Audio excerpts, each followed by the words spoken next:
What's going on, guys? Cultimush back at it with another video, a $500 AMD build. A lot of you guys have been asking me to do some budget end AMD build, so here is a $500 AMD build that's going to run any game at 1080p at pretty good settings and pretty good frame rates for the price. So let's get things started with the CPU. I went with the AMD FX-6300 3.5 GHz 6-core processor. Now what I really like about this CPU is that it's very cheap. If you look for sales and stuff, you can get this CPU as cheap as $90. While it doesn't perform as good as the i3 in most games, keep in mind it is a little bit cheaper and it does have 6 cores. So this is more of like an all-around CPU. Like I said, it can do better video encoding, you can do a little bit of live streaming, but for $95, this is a solid CPU. It's 3.5 GHz and it's super cheap, so you get to save a little bit of money and put that towards your video card, which is the biggest aspect of a gaming build. So I just think the FX-6300 is one of the better CPUs on the market right now, especially because a lot of retailers are lowering the price on it. You can get some really great deals on the 6300. For the motherboard, I went with the Asus M5A97LE R20 ATX AM3 Plus motherboard.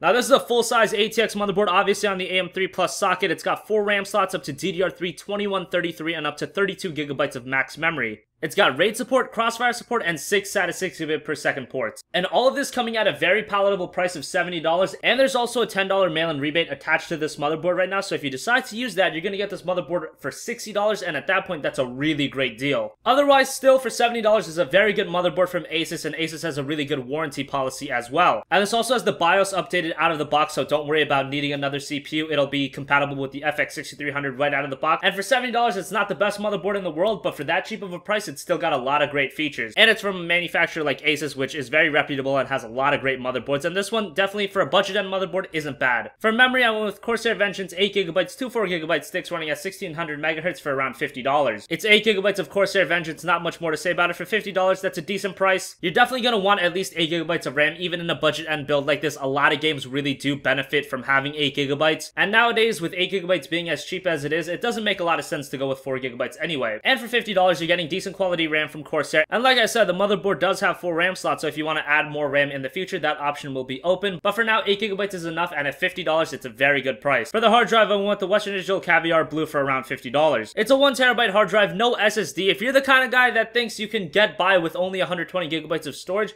then by all means get a 120GB SSD. That's around the same price as this 1TB Caviar Blue. But I think most of you guys, if you're buying the latest games, if you're downloading movies, downloading a lot of music, I think this 1TB would work out better for you guys. And for $50, you're getting a lot of storage. And with game file sizes these days, a game like Titanfall being like 50GB, Witcher 3 30GB, and those games have DLC coming out. If you only got 120GB, it's really not enough. So a Caviar Blue 1TB for $50, I think that's going to be enough for most people. And hell, if you need even more than a terabyte, shop around. You might be able to get like a 2TB Seagate drive on sale for like $70. Maybe that'll work out better for you, but otherwise this Caviar Blue 1TB for $50 is a decent deal. A decent drive, a good amount of storage for a decent price, it's not a bad deal at all. For the video card, I went with the Sapphire Radeon R9 270X 2GB Dual X video card. This GPU is around $140 right now, and while it's not going to max out every game at 1080p, a game like Witcher 3, you're probably going to play that game at medium or high settings and get around 30 frames per second, which is definitely playable. That's comparable to a console, and in my opinion, that's better than a console since I played Witcher 3 on the PlayStation 4, and it definitely did not feel like a solid 30 frames per second.